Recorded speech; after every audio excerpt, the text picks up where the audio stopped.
ఇది next day Kanchipuram Varamahalakshmi silks కి వెళ్ళాము. ఇది ఏఎస్ రావు నగర్ బ్రాంచ్. ఎంట్రన్స్ లో థీమ్ అయితే చాలా బాగుంది. సో నా పెళ్లి శారీ హంట్ అయితే స్టార్ట్ అయింది. నేను పర్టికులర్ గా ఈ బడ్జెట్ అని ఫిక్స్ అయ్యా. సో ఆ రేంజ్ లోనే చూపించమని చెప్పాను. అన్ని చూసాక ఒక 6 to 7 శారీస్ వరకు ట్రయల్ వేశాను. ఫస్ట్ ఈ ఆరెంజ్ పట్టు శారీ ట్రై చేసా. నాకెందుకో నాకంతగా సూట్ అయినట్టు అనిపించలేదు. చాలా డిఫరెంట్ కలర్స్ అండ్ ప్యాటర్న్స్ లో కూడా ట్రై చేసా. బట్ నో లక్, నాకు అంత ఎగ్జైటింగ్ అయితే ఏం అనిపించలేదు.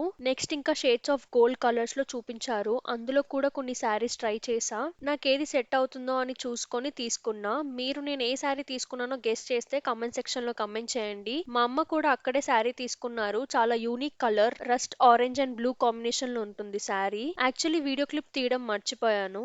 మా అమ్మ షాపింగ్ తర్వాత మా డాడీ షాపింగ్ కోసం అని వెళ్ళాము. చాలా ఫాస్ట్ గానే అయిపోయింది. ఐ థింక్ 30 minutes లో కంప్లీట్ చేసేసారు. తర్వాత ఇంకా నాని షాపింగ్ కి వెళ్ళాము. పెళ్లికి ఇంకా రిసెప్షన్ కోసం అని చాలా ట్రయల్స్ వేసి మొత్తానికి అయితే సెలెక్ట్ చేసుకున్నారు. ఇంకా లాస్ట్ లో మా చెల్లి హాఫ్ సారీతో మా షాపింగ్ అనేది కంప్లీట్ అయింది. And it was a very long day.